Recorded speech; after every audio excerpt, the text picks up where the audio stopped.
Hey folks, I'm Philip B, and welcome to my quick guide for Stellaris. And this time we're talking about governments. So government is over here on the left-hand tab, pull-out tab here you can have. And it covers things like councils, factions, policies, and edicts, which are an important part of the game in managing your empire. Most of the stuff is very high-level stuff in your empire that you sort of set, and it impacts your empire in big ways. But not something you need to manage continuously. So this is your council screen. So a council is made up of councilors, which you appoint to the position. You start off with 3 councilors in every kind of empire you have, these 3 in the center here, with the central one being the leader of your empire. So if it's a king or an emperor or a president or a prophet, as it is in this case, a god emperor, in fact, in my case, but they were an archprophet before that, earlier in the story. They occupy the central position. And then the 2 other positions are flanked by your head of the military, which the name here will change, but it's the same every time, which must be occupied by a admiral or a general. It says at the bottom there, available for admiral, general. And on the other side is your head of the research department. And again, this must be occupied by a scientist or a governor in this case. And then you can expand your council further out. I have expanded it in this playthrough to 3 more slots. So I have a keeper of the vaults here, a prime herald, and a grand storyteller. These positions are, the names of these positions and what they are dependent on your ethics, authoritarian and fanatic spiritualist, as well as things that you do throughout the role-playing in the game. It's easy to select a leader for your empire. You just click the thing and you can pick through your list and it tells you what you can do. So this can only have governors and scientists, so it's showing me all governors and scientists up here, as well as leaders that I could recruit into my empire to fill this role. The positions, if you want to expand your council, you need to perform an agenda, which will be called Expand Council. And once that agenda is finished and you activate it, a new council position will open up and you can add that person to that role. And you get to pick which council position you would like to expand the council to, based on what your empire is, like I mentioned, and what you've unlocked. And so say you've unlocked 3 things and you have 1 council position open, you can pick one of the 3 things. Let's say they were Prime Herald, Grand Storyteller, and Keeper of the Vaults. You could open that up. So these are based on your ethics as well as your government type, which I'm going to mention as well. So stuff up here. So I have knowledge of vaults, and so it says here that you get a council position, allows the unlocking of the council position Keeper of the Vaults, because I have this as my civic. This gets the Grand Storyteller because of Heroic Past, and this one gives me the Prime Herald because I have the Imperial Cult. So they're all from here in the civics tree.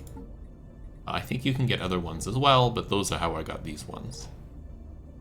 The effect of each council position is also unique, and so the ruler here gives max influence from power projection plus 0.25 per skill level, as well as edicts funds of 0.5 per skill level. So because my emperor is 9th level, they will have a plus 45 edicts fund to my fund pool, as well as 2.25 for my skill level for influence point power projection. The Minister of Defense gives you negative ship upkeep, negative army upkeep, or reduced ship upkeep, reduced army upkeep, and reduced starbase upkeep of negative 2% per level. So this level 7, should be giving negative 14 ship, army, and starbase upkeep, which is very cool. And the science one, of course, will give you science research. So this level 4 is giving me plus 8 to my research skill. The Prime Herald is something I get. They get priest output. Grand Storyteller gets government ethics attraction and leader experience gain. And the Keeper of the Vaults gets leader upkeep and leader cost reductions. That's what this council does in general.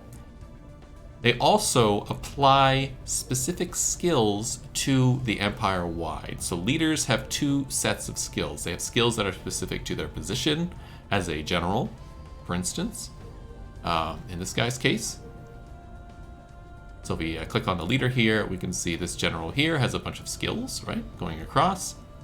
And they all apply to, some of them apply specifically to what they are doing. So this leader, for instance, produces 32 food, flat, regardless of whether just a fleet admiral or if they're a fleet admiral and on the council, because all these counselors, except for your leader, can occupy positions in your empire as well. So scientists can be on science ships, governors can be governing systems, admirals and generals can be manning fleets and armies. They're psychic, so the military fleet that they're in charge of as an admiral gets them ship weapon damage and shield hardening bonus. But they also have empire-wide ones if they are on the council only. So as a counselor, they also apply ship weapon damage and army damage,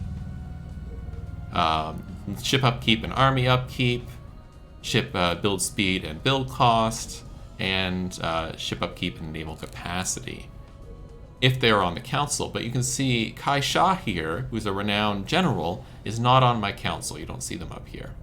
So this effect here, the Empire as council, where they get infiltration speed, operation costs, and available envoys, is not in effect until I put them on the council. Same for the Overseer, same for Home Guard, same for Spycraft, same for Eye for Talent, and same for Tyranny, which is a negative trait that applies empire-wide if they're on council, negative happiness. I'm using them mostly just to man my armies. I don't need these abilities on my council. I decided not to put them on the council. But as you can see, I have 14 leaders in my empire. I am 2 over at the moment. And only 5 spots on my council. So you have to pick and choose between which counselors you want and which will fit into what spot. See, my counselor here only has 1 trait because they're a fairly low-level counselor, and it's just 1 trait giving me more research bonus. This counselor is a negative trait applying to my whole empire. Ship build speed and ship build cost is increased, and build speed is decreased because this person is on the council, but I thought this other stuff made sense.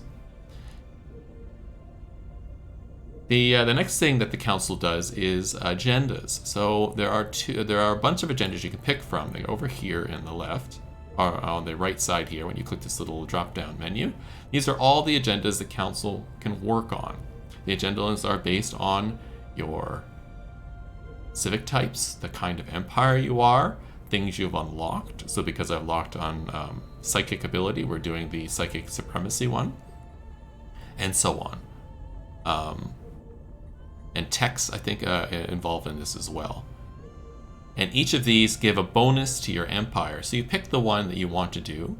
And there are ones here that I've already launched, and they have a cooldown time once you've done them before the council can work on them. And then there's ones that are unavailable to me because I don't have the appropriate thing. So I don't have the inspiring agendas tradition here, or the mercantile traditions thing. So I got some of these are from your traditions over here, this stuff.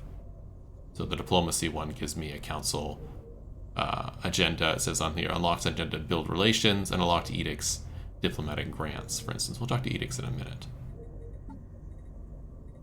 So you select an agenda, and when you select it, the council begins to work on it. So the initial modifier applies while they're working on it. And so for psychic supremacy, it gives resources from psychic pops plus 5% and research speed for psionic techs plus 10%. And they will work on it for a while. So it'll be 91 months, as you can see on the screen here, before it is ready to launch. Currently, they've applied 3,382 work towards it, of a total 12,506.2 work that's necessary. This number increases the size of your empire, and so smaller empires can get agendas done fairly quickly, whereas larger empires, this takes a while to research. And you can see the bar slowly fill up here to get the agenda done. Once it's done, you click this button, you get a little button up here that says agenda ready. And you click this button here and it will apply over here, and you get the secondary effect. So I've already applied this one, preserve the order, which is the one dealing with authoritarianism, which allows me to have worker pop resource output plus 10, slave pop, worker political power, blah, blah, blah. whole bunch of stuff. So as you can see, it's an increase to the initial modifier that you get when researching it, or I should say constructing it is probably a better way to think of it, as they're working it to be ready to launch. And then you get the bonus for however many years. So it says last 10 years here. I suspect this one was 10 years as well. I'm already 3 years into this agenda. Well, these bonuses at the bottom under launched modifier will apply for 10 years. As with the psychic one, you'll see the resources from Psychic Pop will go from 5 to 20% once I launched it. The speed of research will go up from 10 to 40% once I've launched it. And all our trade value will increase by 25% as an additional bonus once I've launched it. And that will last for 10 years while this is going on. And once I've launched this space will become empty. You just click on the button here and you can pick one of these again to begin working on the next agenda that you want the council to work on. So that sort of covers this screen off pretty well.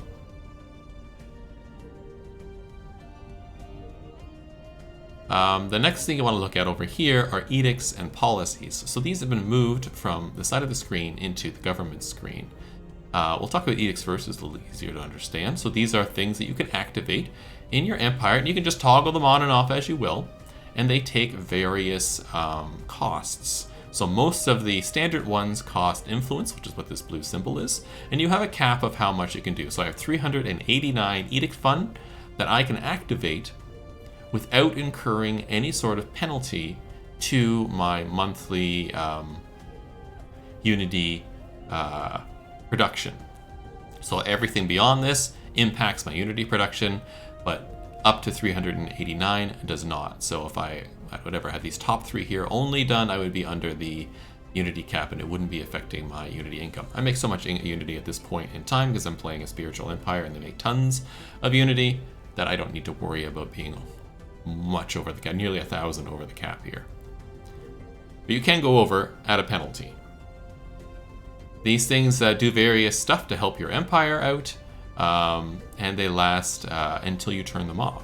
So for instance, Fortify the Border here gives me 50% starbase upgrade speed, and as well as 2 extra starbases in my empire. National Plenitude gives me pop growth speed, biological happiness, and lithoid happiness, but increases my food and mineral upkeep. Mineral upkeep for lithoids, because they eat minerals and not food. Fleet Supremacy gives me ship starting experience and build speed, what increases the upkeep. And all of these have, most of these have some sort of trade-off, or the ones that don't have a trade-off tend to have a smaller bonus, like diplomatic weight. And envoy is not great, but useful, right? So you may want to turn that on if you need more envoys and diplomatic weight, depending on the kind of game you're playing. Now, some of these edicts don't require Unity, and they just require a flat resource. These don't have a pool that you can draw from, they draw directly from your income. So if you want educational campaigns on, where leaders get experience faster, it will draw, in my case, 112 based off of, directly out of my energy credit income, if I turn that on. Same for these things, which require rare resources. So I have exotic gases as fuel, which increase my sublight speed by 15%, but it's going to cost me 7 exotic gases per round. And you can see that's been influenced by the fact that I'm a fanatic spiritualist, which lowers the cost of edicts, as well as psionic traditions, which again lowers it again. So I have a negative 30% to the cost, which is bringing it down to 7.51. The moats here as well, you can have ones that relate to crystals, one that relates to Zro, one that relates to living metal, as well as these ambitions at the bottom, which are expensive in their cost. So I think there's an initial cost and then the general upkeep. But they're pretty good. So like the one I have on here is Desperate Measures, which is ship build speed in a defensive war is up by 100%, and home territory rate of fire is plus 40. So I was under attack by 2 fallen empires when I activated this, and it gave me a big bonus to help build up my fleet and do more damage to them. And these are pretty darn good. Megastructure build speed and megastructure capacity, pretty awesome. Planetary build speed is pretty awesome too. Lots of cool stuff down here. And these you unlock over time, usually by techs, sometimes by traditions, which are pretty awesome. The last part of this screen is the policy section. So this is something that I think gets overlooked by a lot of new players, and it's important to remember this screen. Because while the changes in here you don't want to be screwing around with too much, and once you've picked something, there is a lockout period for how long it has to be in effect before you can change it back. There's lots of cool stuff in here that you can use to tailor your empire to how you like. So a really good one to note right off the bat is diplomatic stance. So when you start the game, you have to decide how you're going to be diplomatically to new empires and to your neighbors. And so I have it set on belligerent right now. So we'll attempt to bully weaker enemies into submission, so we gain less war exhaustion, we have a higher naval capacity, and our claim influence cost is lower. As well as sending an envoy to improve relations costs 0.25 per month, where they normally don't, because I'm belligerent. But if I was cooperative, harm relations instead gives me a malice to influence income, and I have more diplomatic weight, more envoy, improved relations, less border friction, and my operations and operation upkeep, which is your spy stuff, cost more. Isolationists. So you get to pick how your here is. Most people start with expansionist because your outpost build cost is lowered and your colony development speed is increased, which is great for the beginning of the game because you really want to expand quickly and get your colonies developed quickly so you can get that empire going, because more planets means more pops, and more pops in your empire means more stuff gets produced on those planets, whether that be unity or science or minerals or food or resources and so on. And that allows you to snowball quickly. But it creates border friction, and border friction is bad for your neighbors. It makes them more hostile to you the longer you have this on. So at some point you want to switch away from expansionist to cooperative or belligerent or isolationist or whatever, although isolationist creates even more border friction. Supremacist, for instance, or whatnot. There's other interesting things you want to set up here that I am going to point out that are important to remember. Your pre-FDL interference. This is how you're going to deal with people, primitives who have not got space flight, and it affects the various things you can do to them.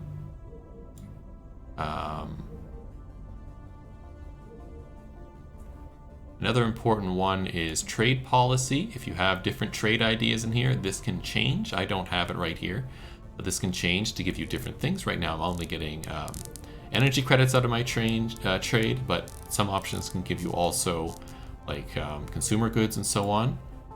Your economic policy is also important to remember. A mixed economy is generally what you want for the beginning of the game, perhaps. But later on, you could sacrifice consumer goods to create more alloys, or the other way around, more consumer goods and less alloys if you need it in here. But remember that once you change this, there's a cooldown period for when you can change it again.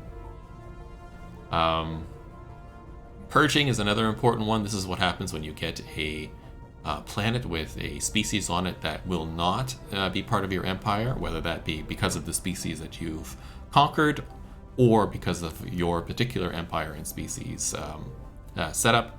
You can choose displacement or prohibited, which will purge them. So on and so forth. The slavery thing as well here is important to understand. Population controls, all this kind of stuff is important to remember and not get too overwhelmed with when you're looking at it. It seems like a lot of little tabs to go on, but it's important to understand this. A good one is war philosophy as well. You have to remember that if you're in liberation war or defensive wars, you can't declare wars willy-nilly around the empire to anybody you feel like. Even if you have a rival or whatnot, you may not be able to declare a war.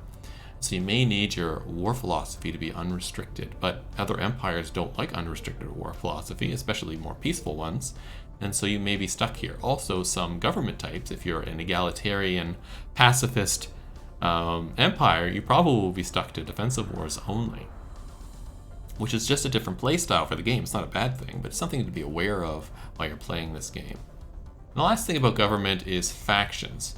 Now this is a screen that is not too hard to understand, but can be a little bit confusing. And what this is are different groups within your empire that have different sort of mindsets on the future of your empire. You sort of think about it like political parties in our Our current world, it's kind of like that, but more ideologically bound and more nebulous than an actual political party, because these don't really form government at all, even if you have a democratic government. And what you want to do is please these factions as much as you can, for the ones that you like, the ones that you want to encourage, and they will give you more unity in your empire. So they produce unity for you. So my Council of Divine Guidance is a spiritualist faction, and they like a whole bunch of stuff here. They prefer organic life. They don't want robots. They want pious policies. They want to make sure that we don't set foot on tomb worlds. They like psychic powers, and so on and so on and so on. And the more of these you have filled out, you have little green dots here, and it gives you a big bonus up here. Same with noble privileges. I did as much as I can here. This is the one of the authoritarian ones. And it's a whole bunch of stuff really affects how this is done. We're getting 64 unity from here. This Cyrene Superiority Front is a little different. This is an a xenophobic militarist faction. So you can see this is the authoritarian faction. This is the spiritualist faction. This is sort of based on decisions I've made and approaches I've taken to the world, and sometimes it's just it's not random chance, but the things happen in your empire to produce these things. And you can see they're not super happy with me, but they're very small factions. There's only 18 pops in my whole empire that have this particular faction identity. And so I'm meeting a few of the requirements. They're giving a little bit of unity, but I'm not too concerned with them because they're a small group, and I'm not a xenophobe, and I am not a militarist, although I have declared war a number of times. You can see the percentage of each of the groups up here. I have 0 pacifists in my empire. I have 0 militarists in my empire. What I have are some xenophobes in my empire, which is mostly what this faction is. And then the rest is divided between authoritarians and spiritualists. So that's sort of the breakdown of what the government screen is like. I hope that really helps you out in your games. If you enjoyed this, please like and subscribe to the channel. It really helps me out a lot. And if you have any other suggestions of particular aspects of the game you'd like more information on, a little tutorial on, please let me know in the comments, and I will try and make a video about that as well. Anyhow, have a great day and enjoy your Stellaris gaming.